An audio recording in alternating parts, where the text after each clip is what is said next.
তো হাই বন্ধুরা, কেমন আছেন আপনারা? আশা করি সবাই ভালো আছেন। তো আমি আবার আমার নতুন চ্যানেল থেকে ভিডিও বানানো স্টার্ট করেছি।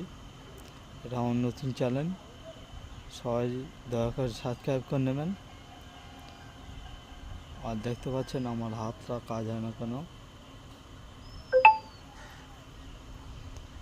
আমি 1.5 বছর আগে অ্যাক্সিডেন্ট করেছিলাম একটা, সেই জন্য হাঁটতে চলতে পারি না এখন। এই হাত কোনো কাজ হয় না আমার, মোটো মারতে পারি না আমি। এই তো হয় না, এর সাথে হয় না। তো আপনারা বেশি বেশি করে সাপোর্ট করুন আমাকে, যাতে আমার লক্ষ্যটা পূরণ করতে পারি আমি। ঠিক আছে বন্ধুরা, ধন্যবাদ। আপনাদের ভিডিও দেখার জন্য ধন্যবাদ।